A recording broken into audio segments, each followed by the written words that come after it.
I know it feels like the Christmas season just ended, but before you know it, Easter will be upon us. Hey, Sarah here from Homeschool Glue. I love to share about intentional motherhood, homeschooling, and occasionally a gift guide thrown in there because you guys seem to really like them.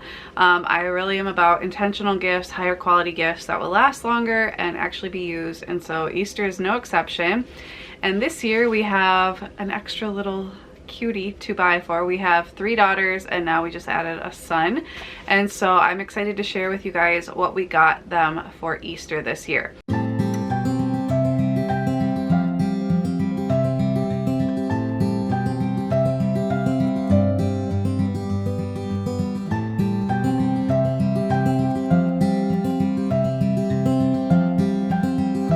I'm a little bummed because a few years ago I got these really cute Easter baskets from Michael's. They had a really good sale. I got all 3 of these jumbo size. They're very big because I like to put like books and like bigger items in these. And so our girls each have a different one. They're so cute. These are the Ashland brand, I believe, from Michael's, but they don't make this particular size anymore. Their large is not even this big, and so I'm really bummed because I wanted them to all match when I bought one for my baby boy. But they do have these really cute ones in a blue or a pink. I love the scallop detail. I just didn't want to buy all new ones. That just felt wasteful when I really love these. Either way, these are really cute and a good size as well if you're looking. They are also the same brand, Ashland, from Michael's. So our gift giving philosophy when it comes to Easter is we like to buy things for the warm weather months coming up that we were probably going to buy anyway, but we'd like to give it as a gift on Easter. And then I try to think about, like, is there anything that we've been wanting to give them? And that's when we usually buy it. So for Easter, since it is a Christian holiday, we are a Christian family, I really wanted to make sure we included some faith items. I like to do that every time.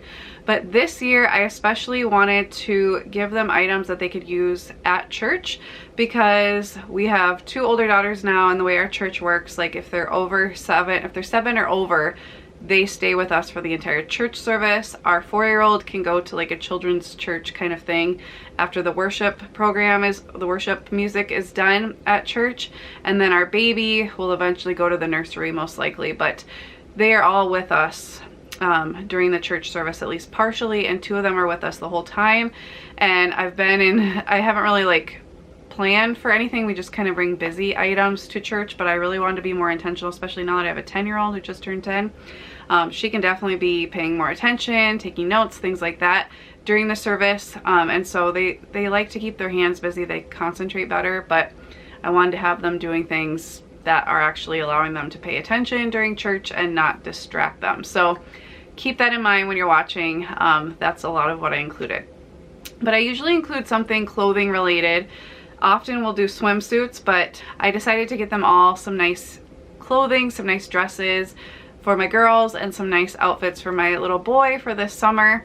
My girls, I often thrift their clothes, and then my younger 2 daughters are often getting hand-me-downs, so it's just nice once in a while to give them brand new items just for them. And so that's what I did. So for my little guy, I got this cute set of 6 to 9 month like animal, like jungle safari themed tank top onesies for him this summer. I just thought these were so cute, and will be really cute on him this summer with his little squishy baby thighs. Can't wait. My 4-year-old daughter is still very into all things pink, hearts, girly, ruffly, and so I got her these dresses. They have ruffles, they have pink, they have hearts. 2 of them have hearts anyway. This was a set, and so it was not very expensive, but super cute. She will absolutely love these and wear them all summer. They're great for playing in. My 7-year-old still really likes girly things too. I got her a very similar set of dresses. She got a tie-dye one, a pink one, and a blue striped one. Super fun for summer. And then for my 10-year-old, I also got her a tie-dye, rainbow tie-dye one, and then this kind of more abstract tie-dye looking one I thought she would really like. I also try to include books in their Easter basket. I always try to find a way to give them books for any holiday. We're Charlotte Mason homeschooling family. I was an English teacher, like we love books. And so I try to get them all for my 2 older daughters who are reading. I got them each a chapter book series. And then for my 2 little ones, I got a storybook treasury. So we're trying to get like as much bang for their buck of different books and things we've been wanting to add to our collection. We love Richard Scarry, and so I got this super cute Richard Scarry treasury. There's 82 wonderful stories in here for our little guy. I mean, we'll read it all together, but this will be super cute when he gets a little bigger to read to him. For our 4-year-old, I got the 20th Century Children's Book Treasury. This has like tons of more classic storybooks, some of which we haven't read or have read and just don't own, and so now we can have it all in this treasury. I think she'll really love that. My 7-year-old has seen some friends talk about the Unicorn Academy. I believe it's also a show, but I wanted to get the chapter books for her so she can start reading these. Oh yeah, it's on Netflix. But just a really cute series of books for girls about different unicorns and the girls and adventures they go on. And then I grew up I don't think I've ever read these, but I watched the show, or was it a movie? I can't remember. Maybe it was both, but I haven't heard great things about the modern Babysitter's Club books, but I know they're called retro now on Amazon. I was like, thank you for that. The old like 90s, I don't know exactly when they were written, 86 to 87. So late 80s, 90s books that girls loved back then. This has the first 6 books and it comes in this really cool retro tin. So that'll be for my 10-year-old. She loves books about kids and just normal family life, and so I think she'll really enjoy that. And then we're really obsessed with our Yodos. We have 3 minis. Each of our girls has a mini Yodo they use in their rooms and during quiet time and stuff like that and on car rides. And then we have a regular sized one in our dining room that we use for read alouds during lunch or breakfast or listening to podcasts or all kinds of things any other time of the day. So I always try to add some Yodo cards to our collection. So I got this BrainBot set, the science fair, about lots of science topics that we have all the other BrainBots ones, I believe, and so this will be added to our collection. I also got the 3rd Magic Treehouse collection. These are great ways to kind of learn about history through a kid lens, which is fun. I really loved reading the Magic Faraway Tree, I think is what the series is called, by Enid Blyton, and so when I saw she had this 5-minute stories Yodo card, it's 4.5 hours, so that's really cool. There's over 30 stories, so I picked that up. And then my youngest daughter, and I'm sure my son eventually, my youngest daughter loves songs for preschoolers, and so I got this Casper Baby Pants one. She loves the other ones we have. And then this Raffi, Sing with Raffi Yodo card. Okay, so on to the faith items. Now, I decided this year I wanted to give each child a tote bag with their name on it, really special. That will be their church bag that they are responsible for to take to church, and we'll have their items. Normally we bring a bag, but then they're like fighting over it in the pew, and it's the whole thing. Not every time, but sometimes. And so I decided, let's just let them have their own bag, and then they can take it to Sunday school, and as they get older, they're responsible for everything in there. Obviously within reason for their age, but I ended up designing my own because I used to have an Etsy shop, so I am not linking to the ones I have, but I will link to other Etsy shops and other Amazon searches that you can find customizable tote bags for kids. So I just customized my kids' own tote bags. They haven't come yet, but this is what they will look like, and I'm putting those in their Easter baskets, so they have those, and then I am putting these items inside. So for my baby, he's really little, so I don't know that we'll even bring his tote bag quite yet, but we will bring this. It's God Made the World. It's a soft cloth book with crinkly noises for babies, and it's all like God Bible centered inside, so that's just really cute for him. For our 4-year-old, I got this Bible Stories coloring book, so when she's coloring, she's at least coloring stories that she knows in the Bible. And there is a Bible verse on each page, so, you know, at least we can read that to her, and she's getting a little bit of Bible knowledge while she's coloring. And then we absolutely love these Seek and Find books.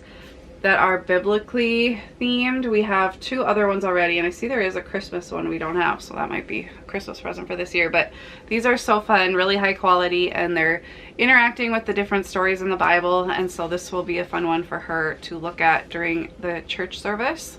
Our 10-year-old has her own Bible, but it's time for our 7-year-old, now that she can read pretty well, to get her own full text Bible. I highly recommend, it's actually one of my friends, Corey from the Good Book Mom. She has amazing recommendations on her website. Definitely check out her Instagram and her website if you're looking for ideas for books to give your kids, both secular and Christian, and she reviews if they're good or what things to stay away from or to be cognizant of when you buy them. And she has a whole page about full text Bibles that she recommends, and so I got this off of her list. So I got this children's Bible. It has beautiful color illustrations inside, but it is the ESV translation and very easy to follow and read. And so I got this for our 7-year-old. And then I also got her, because our 10-year-old already has one, I got my 7-year-old this beautiful Bible case that she can take to church and Sunday school and Awana and all the things. So it says, with God, all things are possible. It's this beautiful floral pattern, and so we'll put her Bible in there after she opens it, and she can take that in her tote bag to church.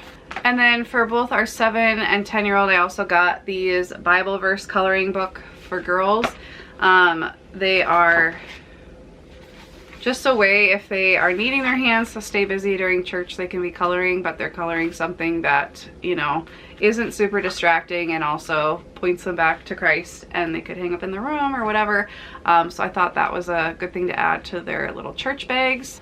And then for our 10-year-old, because she is getting older, I got this sermon notes for kids. So it has little doodles on it, but it also has like the sermon title, the Bible verse if there is one, favorite song that we sang, what are you learning about God from this passage. So she can fill this out during the church service, helping her to start really listening and paying attention. She does pretty well usually, but this will make her, I mean, we're usually jotting notes down in our program every week, and so this will give her something to do during the church service to help her actually listen. And then we thought it was time for her to get some Bible highlighters, so when she's reading her Bible or during the church service or Sunday school or Awana, if she wants to highlight anything, she can. These are safe for those really thin pages to not bleed through everywhere, so I recommend these. I have a set myself. So that was everything faith related, and now I also like to often put something kind of crafty or fun in their Easter baskets.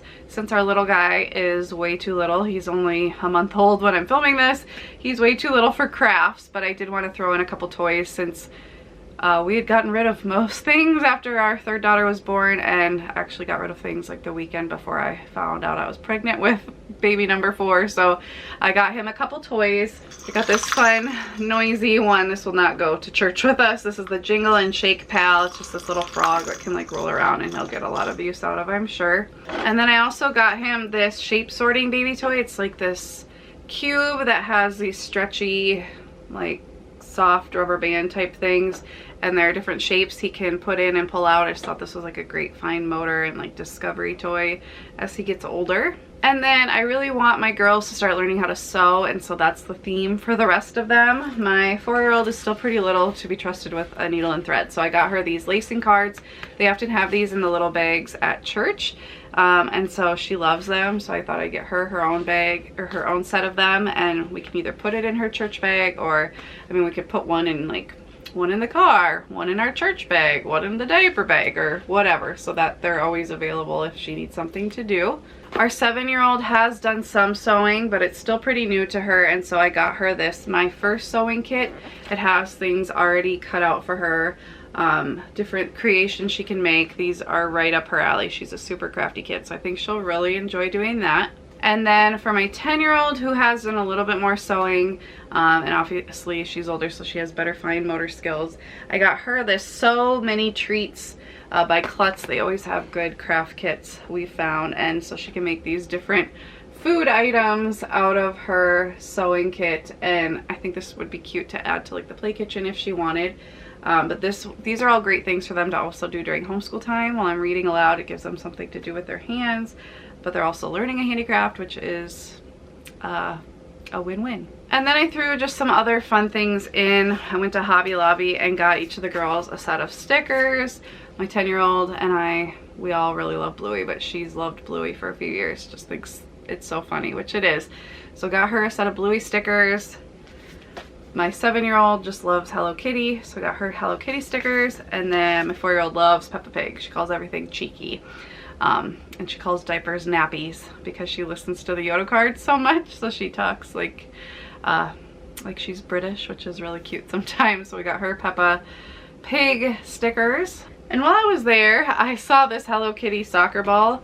My kids are not huge sports people, but last fall I noticed them playing with balls a lot more outside, and we just have like those cheap rubber ones that are inflatable that end up getting deflated all the time or getting punctured. So I just thought we would add like a little more high quality ball. I will link a similar one on Amazon, but this was at Hobby Lobby if you're looking for this particular one. And then I almost always buy a set of chalk. This is a huge set of 64 different colors. There's even like glittery ones. My kids absolutely love chalk. They often will add it to our mud kitchen and like grind it up and add color to their little creations. So that's fun, but they just love chalk. So this will start us off this spring. And then I'll also probably add bubbles once I see them in the stores to their Easter baskets as well. And then of course, you can't have an Easter basket without candy, can you? I saw these really cute, instead of chocolate bunnies, I saw these chocolate crosses already at Hobby Lobby, so I picked those up for each girl. And then I also just got a set of Hershey's eggs. Nothing too crazy. I'm sure they'll get a lot more candy from their grandparents, so I try to keep it pretty minimal. That is what we're putting in their Easter baskets. I know some people go really minimal, and that is totally okay. I just like to add higher quality, but spend a little more and get things that I've been wanting to give them anyway and have a reason and a holiday attached to it. So that's kind of our philosophy when it comes to Easter. I hope this gave you some ideas. Obviously, you don't have to even give your kids an Easter basket. The real reason for the season is Jesus. And I'm glad I like to include things that point them back to that. But obviously, no gift is totally okay as well. And I just hope this gave you some ideas if you are looking for some Easter basket ideas. And as always, thank you so much for watching. Happy homeschooling if you're a homeschooling family, and happy Easter season. I will see you guys soon. Bye.